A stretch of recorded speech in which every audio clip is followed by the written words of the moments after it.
नमस्कार प्यारे बच्चों, आज की विज्ञान की कक्षा में आप सभी का स्वागत है। आज हम आपकी पाठ्य पुस्तक आओ सीखे विज्ञान के दूसरे पाठ रेशों से वस्त्र तक को पढ़ेंगे। बच्चों, इस पाठ को हम दो भागों में जानेंगे। आज के भाग में हम जानेंगे कि ऊन हमें कहाँ से प्राप्त होता है और ये कैसे बनता है। तो आइए बच्चों, आज की कक्षा की शुरुआत करते हैं।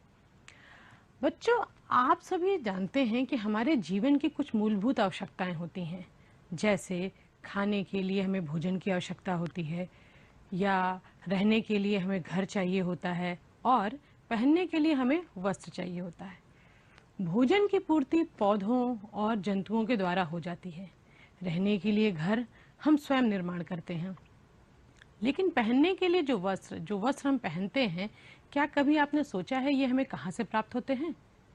तो बच्चों, ये जो वस्त्र होते हैं ये भी हमें पेड़ पौधे और जंतुओं से ही प्राप्त होते हैं। तो आज हम जानेंगे कि हमें वस्त्र कैसे प्राप्त होता है। आइए देखते हैं। बच्चों, आपने जो ये वस्त्र पहने हुए हैं, कभी अगर आप इनको ध्यान से देखिए, बिल्कुल बारीक बारीक से इसमें जाल बने होते हैं, धागों के बारीक जाल। अब ये धागे कहाँ से आते हैं बच्चों? तो ये जो धागे होते हैं ये रेशों से बनते हैं। आप कभी भी अगर आपके घर में दादी नानी कभी भी अगर स्वेटर बिनती हैं, तो उस स्वेटर में जो ऊन का प्रयोग होता है उसको अगर ध्यान पूर्वक देखिए इस तरीके से, तो इससे बिल्कुल बारीक बारीक रेशे निकले हुए होते हैं। ये रेशे बच्चों हमें पौधों से भी प्राप्त होते हैं और जंतुओं से भी प्राप्त होते हैं। तो बच्चों, जो रेशे हमें पौधों से प्राप्त होते हैं उन्हें हम पादप रेशे कहते हैं, और जो रेशे हमें जंतुओं से प्राप्त होते हैं उन्हें हम जांतव रेशे कहते हैं। पादप रेशे जैसे कि हम सूती कपड़े पहनते हैं वो हमें कपास के पौधे से मिलता है। इसके बारे में हम पिछली कक्षा यानी कि कक्षा 6 में हम विस्तार पूर्वक पढ़ चुके हैं। आप जानते हैं कौन कौन से पादप रेशे होते हैं। आज की कक्षा में हम जांतव रेशे पे चर्चा करेंगे, यानी कि जंतुओं से प्राप्त होने वाले रेशे। इनमें मुख्य हैं ऊन और रेशम। तो आइए बच्चों देखते हैं ऊन हमें किन किन जंतुओं से प्राप्त होता है। आपके मन में तुरंत उत्तर आया होगा कि ऊन तो हमें भेड़ से प्राप्त होता है, पर बच्चों ऐसा नहीं है।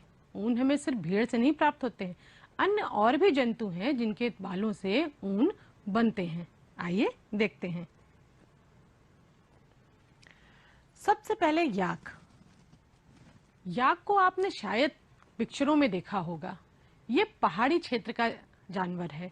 पहाड़ी क्षेत्र जैसे तिब्बत और लद्दाख, ये वहां पे बहुतायत में पाए जाते हैं। इसलिए तिब्बत और लद्दाख जैसे पहाड़ी क्षेत्रों में रहने वाले लोग याक के बालों का ऊन के रूप में प्रयोग करते हैं। यहाँ पे जो भी ऊनी वस्त्र लोग उपयोग करते हैं उनमें याक के बालों का प्रयोग किया जाता है। बैक्टीरियन ऊंट, जी हाँ बच्चों, ऊंट के बालों का भी प्रयोग ऊन बनाने में होता है, परंतु ध्यान रहे हर ऊंट के बाल का प्रयोग ऊन बनाने में नहीं होता है। ये एक विशेष किस्म का ऊंट होता है जिसे हम कहते हैं बैक्टीरियन ऊंट। ये मध्य एशिया में पाए जाते हैं और इनके जो बाल होते हैं थोड़े मुलायम होते हैं, जो सामान्यतः ऊंटों से में नहीं होते हैं। तो इनके बालों का भी प्रयोग जो होता है वो ऊन बनाने में होता है। और एक और खास बात है बच्चों, इस ऊंट में 2 कुबड़ पाए जाते हैं। सामान्यतः जो ऊंट हमने देखे होंगे या जो हमारे देश में पाए जाते हैं उनमें एक ही कुबड़ होता है, लेकिन इस बैक्टीरियन ऊंट में 2 कुबड़ होते हैं। तो बच्चों देखा आपने, याक और ऊंट इनसे भी हमें ऊन प्राप्त होता है। आगे बढ़ते हैं। अंगोरा बकरी, जी हाँ बच्चों, बकरी से भी ऊन हमें प्राप्त होता है, लेकिन सामान्य बकरी से नहीं, जिसे हम और आप देखते हैं या जो हमारे घर के आसपास दिखती है या जिन्हें हमने घर में पाल रखा है, हम उस बकरी की बात नहीं कर रहे हैं। ये एक विशेष बकरी होती है जिसका नाम है अंगोरा बकरी। ये बच्चों जम्मू और कश्मीर में पाई जाती है और इससे बनने वाले जो शॉल या ऊनी वस्त्र होते हैं वो अंगूरी वस्त्र कहलाते हैं या अंगोरा शॉल। और इसके बाल से जो शॉल बनती है बच्चों वो बहुत ही मुलायम होती है और शरीर को बहुत गर्म रखती है। अंगूरी शाल की तो बहुत अच्छी खासियत ये कही जाती है कि वो इतनी मुलायम होती है कि उसे एक छोटी सी अंगूठी से आप पूरी शॉल को गुजार सकते हैं। लेकिन हाँ बच्चों, ये बहुत महंगी भी होती है।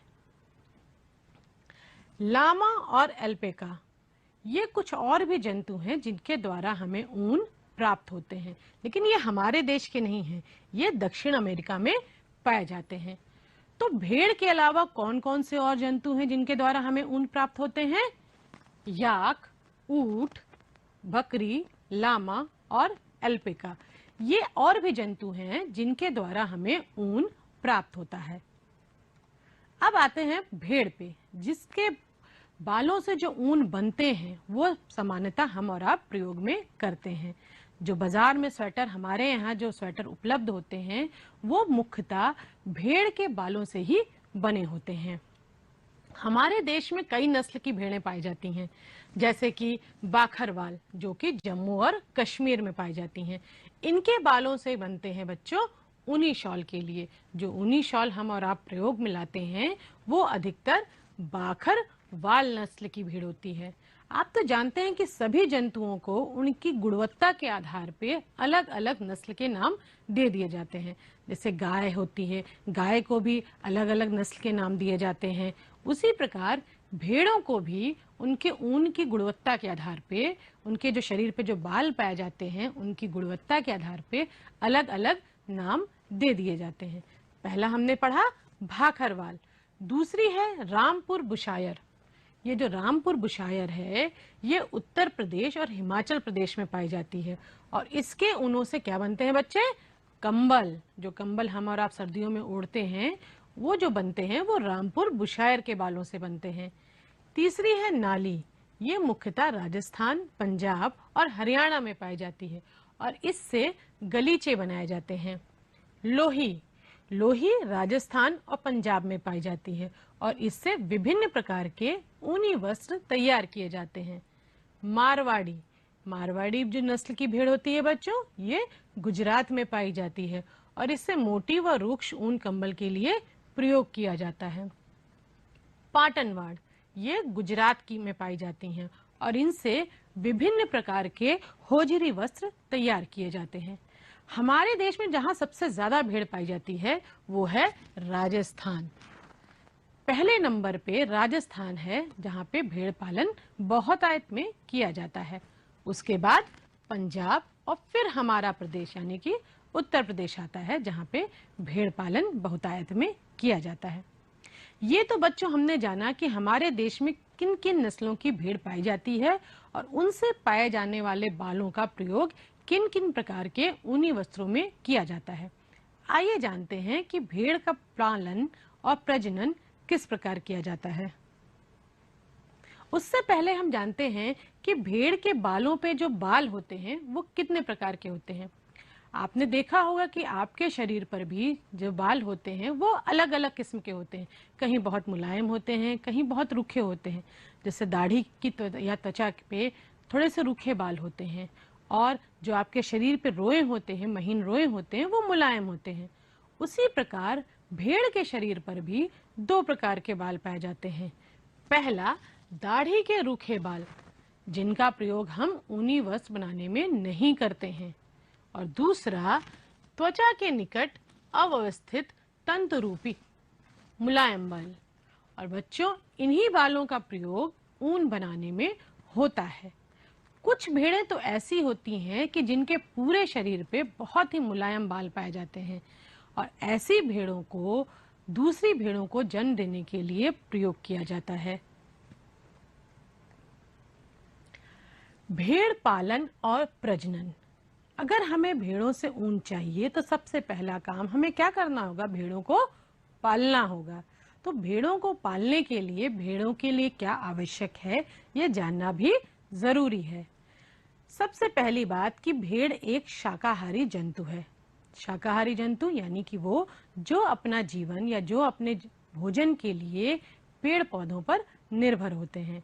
भेड़ भोजन के रूप में घास, छोटे पौधे, ज्वार, मक्का आदि का सेवन करते हैं। अच्छा बच्चों, भेड़ के बालों की गुणवत्ता जो है बहुत कुछ निर्भर करती है भेड़ के पोषण पे, उसे किस जलवायु में रखा जाता है। जैसे आपने ध्यान दिया होगा, अगर आपके घर के आसपास गाय का पालन होता है, गाय भैंस का पालन होता है, तो आपने सुना होगा कि अगर गाय या भैंस को अच्छा चारा खिलाया जाए तो उसके दूध की गुणवत्ता अच्छी होती है, वो स्वादिष्ट और मीठा दूध देती है।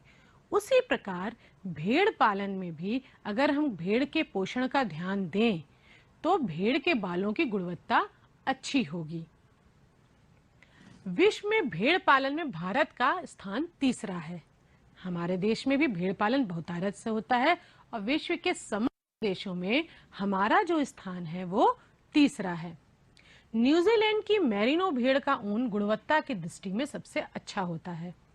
तो बच्चों, सबसे अच्छी भेड़ जो मानी जाती है, जिसके ऊन बहुत अच्छे होते हैं, और ये कहा जाता है कि एक बार जब इसके बालों की कटाई होती है तो इससे कम नहीं तो 5 से 6 किलो ऊन प्राप्त होता है। तो उस भेड़ का क्या नाम है बच्चों? उस भेड़ का नाम है मेरिनो। अच्छी गुणवत्ता वाली भेड़ों को नस्ली भेड़ों को जन्म देने के लिए जनक के रूप में इसके चयन की प्रक्रिया को वर्णात्मक प्रजनन कहते हैं। कई बार आपके प्रश्न में, आपके परीक्षा में यह प्रश्न भी आ सकता है, पूछा जाता है कि वर्णात्मक प्रजनन क्या होता है। तो ये तो आप बच्चों जानते ही हो कि आपका जो गुण है, आपके अंदर जो गुण है वो आपके माता पिता से जरूर आते हैं। तो यदि आपके माता पिता में अच्छे गुण होंगे तो आपके अंदर भी अच्छे गुण आएंगे। उसी प्रकार भेड़ों में भी अच्छी नस्ल की भेड़ प्राप्त करने के लिए उन जनक के रूप में अच्छी नस्ल की भेड़ों का चयन किया जाता है। तो इस चयन की प्रक्रिया को ही क्या कहते हैं? वर्णात्मक प्रजनन। अच्छा बच्चों, भेड़ के बारे में एक बहुत ही रोचक तत्व है। सर्वप्रथम किसी जीव का जो क्लोन बना था, वो क्लोन जो बना था वो भेड़ का ही बना था। और इसे किसने बनाया था? ये बना था बच्चों 1996 में इंग्लैंड में, और इसे बनाने वाली थी रॉसेल संस्था। और इस भेड़ का, जो भेड़ का क्लोन बना था, उस भेड़ का नाम रखा गया था डॉली। तो है ना बच्चों ये रोचक तत्व भेड़ के बारे में। ये तो ही बच्चों भेड़ के बारे में बात की, भेड़ को कैसे पाला जाता है या कितने नस्ल की भेड़ हमारे देश में होती हैं। अब है कि भेड़ के बालों से हमें ऊन आखिर प्राप्त कैसे होता है। तो आइए चलते हैं, भेड़ के बालों से ऊन का धागा बनने तक के जितने भी चरण होते हैं उन्हें एक एक करके जानते हैं, क्योंकि ये एक बहुत लंबी प्रक्रिया होती है। सबसे पहले क्या किया जाता है? सबसे पहले भेड़ के बालों की कटाई की जाती है। भेड़ के बालों को त्वचा की पतली परत के साथ शरीर से उतार लिया जाता है। इसे ऊन के रेशों की कटाई कहते हैं। तो बच्चों, एक प्रश्न हो सकता है आपके दिमाग में आया हो कि भेड़ के बालों को जब काटा जाता है, क्योंकि जब भेड़ के बालों की कटाई होती है तो एक उनके त्वचा की जो एक पतली सी परत होती है उसके साथ की जाती है, तो क्या ऐसा नहीं होता कि भेड़ को कष्ट होता है? बिल्कुल नहीं बच्चों। भेड़ के बालों की कटाई की जो प्रक्रिया है वो बिल्कुल वैसी ही है जैसे हम और आप नाई के पास जाकर के अपने बालों की कटाई करते हैं। तो क्या आपको दर्द होता है? बिल्कुल नहीं। तो भेड़ के बालों को अभी जब कटाई होती है तो उन्हें किसी भी प्रकार का कोई कष्ट नहीं होता है। और हाँ बच्चों, ये प्रक्रिया जो होती है वो गर्मी के मौसम में होती है, क्योंकि सर्दियों के मौसम में जो भेड़ के बाल होते हैं वो एक सुरक्षात्मक आवरण प्रदान करती है भेड़ को सर्दी से बचने के लिए। अगर हम सर्दी के मौसम में कटाई कर देंगे तो भेड़ को कष्ट होगा। इसीलिए भेड़ के बालों की जो कटाई होती है मुख्यतः गर्मी के मौसम में होती है। अब भेड़ के बाल तो कट गए, अब आगे की जो प्रक्रिया होती है, यानी कि जो दूसरा चरण है, वो कहलाता है अभिमार्जन। बच्चों, जो अभिमार्जन होता है उसे साधारण शब्दों में अगर हम कहें तो वो है भेड़ के रेशों की, जो कटाई के बाद जो हमें रेशे या जो बाल हमें प्राप्त हुए हैं उसकी सफाई। क्योंकि जो हमें प्राप्त होते हैं जो कटाई के बाद रेशे, इसमें विभिन्न प्रकार के धूल के कण, गर्द, चिकनाई आदि मिली होती है। इन्हें साफ करने के लिए इस तरीके से पानी की टंकी में भिगो करके अच्छे से धोया जाता है। ये प्रक्रिया अब मशीनों के द्वारा भी होती है। जब बाल अच्छे से साफ हो जाते हैं उसके बाद उनकी छटाई की जाती है। तीसरा चरण कौन सा है बच्चों? छटाई। छटाई में आपको नाम से ही समझ में आता है कि बालों को अलग अलग प्रकार से छाटा जाता है। अब छटाई का आधार क्या होता है? एक प्रकार की लंबाई, एक प्रकार की चिकनाई या एक प्रकार के हल्के या भारी तरह। तो इनको इनके आधार पे अलग अलग वर्गों में छाटा जाता है। तो पहले हमने बालों की कटाई की, उसके बाद अभिमार्जन यानी कि बालों की सफाई की, और उसके बाद बालों की गुणवत्ता के आधार पे उनकी छटाई की। अब छटाई के बाद क्या होता है? छटाई के बाद जो हमें प्राप्त होता है, छटाई से प्राप्त कोमल व फूले हुए रेशों को सुखा लिया जाता है और रेशों को ऊन के रूप में कताई की जाती है। तो जो भी छटाई के बाद हमें प्राप्त होते हैं उनको हम मशीनों के द्वारा उनकी ऊन के धागे के रूप में कताई करते हैं। अब कताई के बाद इन जो हमें ऊन का धागा मिला है उनकी रंगाई की जाती है। ये तो आपने देखा होगा कि बाजार में हमें कितने रंगों की ऊन प्राप्त होते हैं, लेकिन आप तो जानते हैं कि जो भेड़ के द्वारा हमें जो बाल प्राप्त होते हैं वो या तो काले होंगे, भूरे होंगे या सफेद होंगे। तो उनको रंग बिरंगे रंगों में रंगने के लिए रंगाई की आवश्यकता पड़ती है। तो यहाँ बच्चों क्या हो रहा है? ऊन के धागों की रंगाई हो रही है। ये हमारा पांचवा चरण होता है। इसके अंत में ऊन के धागों की लंबाई के आधार पे अलग अलग तरीके से ऊन का धागा तैयार होता है। जैसे जो बहुत लंबाई के धागे होते हैं उनको ऊनी स्वेटर के रूप में प्रयोग किया जाता है, और जो छोटी लंबाई के धागे होते हैं उनसे ऊनी विभिन्न प्रकार के ऊनी वस्त्र तैयार किए जाते हैं।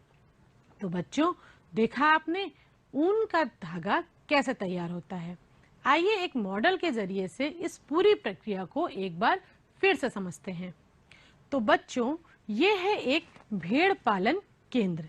जहां से आप दिख रहे हैं यहाँ पे भेड़ है, और ये पूरा जो प्रोसेस है ये एक भेड़ पालन केंद्र है। यहाँ पे सबसे पहले जब भेड़ के शरीर पे पर्याप्त मात्रा में बाल हो जाते हैं तब उन बालों की इस प्रकार से कटाई की जाती है। अब कटाई के बाद आपको जैसा दिख रहा है यहाँ पे कितनी गंदगी भरी है। जाहिर सी बात है, तरह तरह के धूल के कण, चिकनाई। अब इन्हें साफ करने के लिए दूसरी प्रक्रिया अभिमार्जन की जाती है। अभिमार्जन में कटे हुए बालों को टंकी में डाल के, पानी की टंकी में डाल करके अच्छे प्रकार से धोया जाता है, और धोने के बाद जब ये साफ सुथरे बाल हमें प्राप्त होते हैं तो इनकी छटाई की जाती है। छटाई के क्या आधार होता है बच्चों? इसकी चिकनाई, इनका हल्कापन, इनकी लंबाई, इस तरह से इनकी छटाई की जाती है। और छटाई के बाद जो हमें फूले रेशे प्राप्त होते हैं अच्छे वाले, उनकी हम कताई करते हैं। अब तो ये सब प्रक्रिया मशीनों के द्वारा भी होने लगी है। कताई से प्राप्त रेशे, देखिए इस तरह से हमें कताई से जो रेशे प्राप्त होते हैं वो जाहिर सी बात है कि या तो भूरे होंगे या सफेद होंगे या काले होंगे, क्योंकि भेड़ों के जो बाल होते हैं वो मुख्यतः इन्हीं रंगों के होते हैं। लेकिन हमें तो रंग बिरंगे स्वेटर चाहिए, तो रंग बिरंगे स्वेटर प्राप्त करने के लिए हम क्या करते हैं? उनकी रंगाई करते हैं, और रंगाई के बाद हमें इस तरीके से रंग बिरंगे ऊन प्राप्त होते हैं। रंगाई के बाद इन धागों को इनकी लंबाई के आधार पे अलग अलग कर लिया जाता है, और हमें सुंदर सुंदर ऊन के धागे रंग बिरंगे प्राप्त हो जाते हैं। तो बच्चों देखिए, रंग बिरंगे धागे तो हमें मिल गए हैं। अब आप स्वेटर पहनने के लिए तैयार हैं? तो उम्मीद है बच्चों कि अब आपको अच्छे से समझ में आ गया होगा कि भेड़ के बालों से हमें ऊन कैसे प्राप्त होता है। तो ये तो बच्चों पूरी प्रक्रिया हुई ऊन का धागा मिलने के लिए। अब ऊन के व्यवसाय में जो कारीगर लगे होते हैं उनको कई बार होता है सॉटर्स नामक एक रोग हो जाता है। ये जो सॉटर्स नामक रोग होता है, ये जो होता है वो एंथ्रॉक्स नामक एक जीवाणु के द्वारा होता है। ये एक रुधिर रोग है जिसमें कि आपको दिखाई दे रहा है इस तरह से ऊन के व्यवसाय में लगे कारीगरों के हाथ में इस तरह से घाव हो जाता है। और इस तरह की जो कठिनाइयां होती हैं वो बच्चों लगभग हर व्यवसाय में होती हैं। हर व्यवसाय में किसी न किसी प्रकार का कोई ना कोई संकट अवश्य होता है, और इस प्रकार का जो संकट होता है वो कहलाता है व्यवसायिक संकट। तो बच्चों कौन सा रोग होता है? सॉटर्स डिसीज। और किसके कारण होता है? एंथ्रॉक्स नामक रोग के कारण होता है। तो ये तो बच्चों आज हमने आपका जो दूसरा पाठ था उसका आधा भाग देखा, जिसमें हमने क्या जाना कि ऊन कैसे बनता है। आपकी पाठ्य पुस्तक के पीछे कई प्रश्न दिए गए हुए हैं, उनमें से कुछ प्रश्नों को आज हम यहाँ पे हल करते हैं, क्योंकि अगले भाग में आप जानेंगे कि रेशम से हमें रेशमी वस्त्र कैसे प्राप्त होता है। तो आज हमने ऊन के बारे में जाना और उससे जुड़े हुए कुछ प्रश्नों को हम यहाँ पे हल करते हैं। तो पहला प्रश्न हमने क्या लिया है, ऊन किसे कहते हैं? ऊन जंतुओं के नाम लिखिए जिनसे ऊन प्राप्त किया जाता है। ऊन किसे कहते हैं बच्चों? अभी हमने शुरुआत में ही बताया था कि जो रेशे हमें जंतुओं के द्वारा प्राप्त होते हैं उनसे, यानी कि जो भेड़ के द्वारा जो भेड़ के बाल से जो रेशे हमें मिल रहे हैं उनसे ऊन बनता है, तो वो क्या हो गया? ऊन कहलाता है। उन जंतुओं के नाम लिखिए जिनसे ऊन प्राप्त होते हैं। तो किन किन जंतुओं से हमें ऊन प्राप्त होते हैं बच्चों? याक, ऊंट और जी हाँ, भेड़ के द्वारा। अच्छा, ऐसा नहीं है बच्चों कि हर जंतुओं के बाल से हमें ऊन मिलता है, क्योंकि बहुत से अन्य जंतुओं भी हैं जिनके शरीर पे बहुत घने बाल होते हैं। जैसे कई किस्म के कुत्ते भी होते हैं जिनके शरीर पे बहुत अच्छे मुलायम बाल होते हैं। शेर के शरीर पे बहुत अच्छे बाल होते हैं, पर ऐसा नहीं है कि उनके शरीर के बालों से भी ऊन बनते हैं। ऊन कुछ ही जंतुओं के बालों से बनाए जाते हैं। तो इस चीज का भी ध्यान दीजिएगा कि हर जंतुओं के शरीर पे पाए जाने वाले बालों से ऊन नहीं बनता है। अगला प्रश्न, ऊन प्रदान करने वाले भेड़ की कुछ भारतीय नस्लों को लिखिए। हमने आपको बताया था कई नस्लों के नाम, जैसे बाखरवाल, नाली, मारवाड़ी, ये सब हमारी भारतीय किस्म की भेड़ें हैं जिनसे कि हमें भारत में ऊन प्राप्त होता है। तो इन नस्लों को बच्चों अवश्य अच्छे से याद कर लीजिएगा। तीसरा है वर्णात्मक प्रजनन से आप क्या समझते हैं? वर्णात्मक प्रजनन, बच्चों हमें अगर अच्छी नस्ल की भेड़ मिलेगी तो उसके शरीर पे अच्छी गुणवत्ता के बाल होंगे। अच्छी गुणवत्ता के बाल से हमें अच्छी गुणवत्ता के ऊन प्राप्त होंगे। तो अच्छी नस्ल की भेड़ प्राप्त करने के लिए कुछ भेड़ों को, जो बहुत अच्छी नस्ल की होती हैं, जिनके शरीर में पूरे शरीर में मुलायम रेशे होते हैं, उनको जनक के रूप में चुना जाता है और यही प्रक्रिया क्या कहलाती है? वर्णात्मक प्रजनन। अगला प्रश्न, जाड़ों में ऊनी वस्त्रों को पहनना क्यों आरामदायक होता है? आप सभी जब ठंडियों का मौसम आता है तो रंग बिरंगे स्वेटर निकाल लेते हो। आपके घरों में आपकी दादी नानी भी स्वेटर बिनने के लिए तैयार हो जाती हैं। तो कभी आपके दिमाग में ये प्रश्न हुआ है कि हम ये स्वेटर क्यों पहनते हैं? हम सूती या मोटे सूती कपड़े ही क्यों नहीं पहन करके ठंड से बचाव कर लेते हैं? क्योंकि बच्चों जो ये ऊन का धागा होता है, इनके जो रेशे होते हैं, इनमें हवा भर जाती है और ये एक गर्म हवा की परत आपके शरीर पे बना लेते हैं, जिससे कि आपके शरीर को गर्माहट पहुंचती है। और इसके साथ ही साथ जो ये ऊन का धागा होता है वो ऊष्मा का कुचालक होता है। बच्चों ये कुचालक क्या होता है? अगले पार्ट में आप इसके बारे में विस्तार पूर्वक से जानेंगे, लेकिन यहाँ पे संक्षिप्त रूप में हम बता देते हैं कि ऊष्मा जो होती, जो गर्मी होती है, वो एक स्थान से दूसरे स्थान तक पहुंचती है। कुछ वस्तुओं के द्वारा हमारे जो ऊष्मा होती है वो बड़ी तेजी से पहुंच जाती है और कुछ वस्तुएं ऐसी होती हैं जो कि ऊष्मा को एक स्थान से दूसरे स्थान तक जाने के लिए रोक देती हैं। तो ऐसी ही वस्तुएं कहलाती हैं ऊष्मा की कुचालक। तो जो ये ऊनी धागा होता है बच्चों, ये भी जो होता है वो ऊष्मा का कुचालक होता है। यानी कि आपके शरीर का जो तापमान है, जो आपके शरीर की जो गर्माहट है, वो जो है शरीर के बाहर नहीं निकल पाती है और जो बाहर की ठंडक है वो आपके शरीर में अंदर नहीं आ पाती है। आसान शब्दों में अगर हम कहें तो जो आपका स्वेटर है जिसे आप पहनते हो, वो आपके शरीर में और बाहर के तापमान के रूप में एक दीवार का काम करता है, जिससे कि बाहर की ठंडक आपके शरीर में अंदर नहीं पहुंच पाती है और आपके शरीर की जो गर्माहट होती है वो बाहर नहीं निकल पाती। इसीलिए हमें जब ठंडियों में हम स्वेटर पहनते हैं, ऊनी स्वेटर पहनते हैं, तो हमें गर्मी का एहसास होता है। ऊनी कंबल जो ओढ़ते हैं वो भी इसी प्रकार कार्य करता है और हमें गर्मी का एहसास होता है।